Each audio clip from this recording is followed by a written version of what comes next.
ঢাকার রাজপথ কেউ সাদা চিহ্ন দিয়ে বিক্রি করে নাই দোকানদারদের হাতে। এই সরকারের আমলে তাই হয়েছে।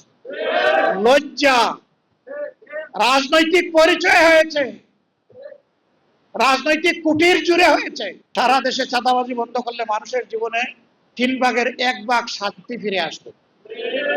কারা এই দেশে চাঁদাবাজি করে জনগণ জানে কিনা, আপনারা জানেন কিনা? যেই দল তার কর্মীদেরকে সামাজিক অপকর্ম থেকে বিরত রাখতে পারে না, সেই দলের দেশ শাসন করার কোনো অধিকার থাকতে পারে না। যেই দল নিজের কর্মীদেরকে নিয়ন্ত্রণ করতে পারবে, সেই দল দেশে সুশাসনও দিতে পারবে। সময়ের সাথে সাথে দেখা দেয় নিত্য নতুন প্রয়োজন। রেডি থাকতে হয় প্রতি মুহূর্ত। তাই এলো ইনোভার, যেন আপনি লাইফে থাকেন রেডি প্রতিদিন। Innova, designed for now.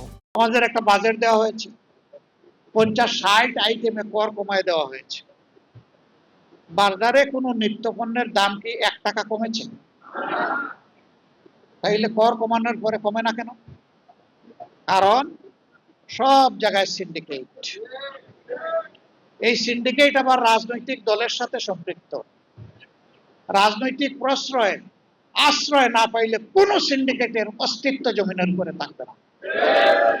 এই আশ্রয় প্রশ্রয় সিন্ডিকেশন চালানো হয়। তো এই বাজেটে অনেক কর ছাড় দিলেন, সেখানে যদি জনগণের জীবনে কোনো পরিবর্তন না আসে, ইতিবাচক পরিবর্তন, স্বস্তি না আসে, তাইলে এটার বেনিফিট কে নিচ্ছে? সংবাদ মাধ্যমকে বিশেষ জায়গা থেকে নিয়ন্ত্রণ করা হয়, তারপর বলা হয় সংবাদ মাধ্যম স্বাধীন। বন্ধুগণ, একটা ঝুঁকিপূর্ণ পেশা মেনে নিয়েছে, গ্রহণ করে নিয়েছে, বেছে নিয়েছে। এখানে জীবনও যায় অনেক। সন্ত্রাসীদের বিরুদ্ধে রিপোর্ট করতে গেলে ওরা আপনাদেরকে অনেক সময় মেরে ফেলার চেষ্টা, আঘাত করে, আক্রমণ করে। কোনো নিউজ কভার করতে গিয়ে অনেক সময় আপনারা আক্রান্ত হন, আপনাদের ক্যামেরা আক্রান্ত হন। একটা চ্যালেঞ্জিং জবে আছে। আপনারা যোদ্ধা তো অন্যায়ের কাছে মাথা নত করার কথা না। আপনারা বুক টান করে, সবসময় বলি, আজও বলছি, সাদাকে সাদা বলুন, কালোকে কালো বলুন।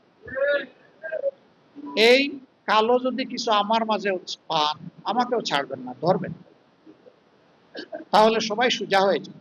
আগামীর বাংলাদেশে আমাদের সংবাদ মাধ্যম বিবেকের আলোকে সত্যকে তুলে ধরবে এবং মিথ্যার সাথে আপোষ করবে। যদি এইভাবে আপনারা সমাজকে সহযোগিতা করেন, আমরা একটা স্বপ্নের বাংলাদেশ পেয়ে যাব। আমরা আপনাদের স্বপ্নের কথা বলছি, প্রত্যাশার কথা বলছি। এ সমাজ আপনাদের, শুধু আমার নয়, সবার। আমরা সেই প্রত্যাশা পূরণে এগিয়ে যেতে চাই। আমরা আপনাদের সহযোগিতা চাই। আপনারা আমাদের সমালোচনা করবেন, যেটা ন্যায্য, এবং আমাদের ভুল আমাদেরকে ধরে দেবেন। আবার সেই সাথে সমাজের প্রয়োজনে যা উত্তম, যা কিছু ভালো, পরামর্শ দিয়েও আমাদেরকে সহযোগিতা করবেন। আমরা একসাথে লড়াই করতে চাই, এই সমাজকে মুক্ত করতে চাই, একটি মানবিক বাংলাদেশ করতে চাই, একটি ন্যায্যতার বাংলাদেশ করতে চাই। এমন একটি বাংলাদেশ করতে চাই, গরিবও আদালতে গেলে বিচার পাবে, ধনীও আদালতে গেলে বিচার পাবে, বিচারের বানিয়ান নিবৃত্তে কাঁদবে না। সেই বাংলাদেশটা আমরা করতে চাই। আল্লাহ আমাদেরকে তাওফিক দান করুন। এই সাংবাদিক বন্ধুগণ, এই দেশটা আমাদের সবার। এই বিল্ডিংটা ধরেন 4টা পিলারের উপর দাঁড়িয়ে আছে। এই 4টা পিলারের মধ্যে একটা পিলার হচ্ছে সংবাদ মাধ্যম, যেটাকে চতুর্থ স্তম্ভ বলা হচ্ছে। বাকি সবাই সবার জায়গা থেকে শুধু দেখে, একদিকে দেখে, আর সাংবাদিকরা চতুর্দিক থেকে দেখে।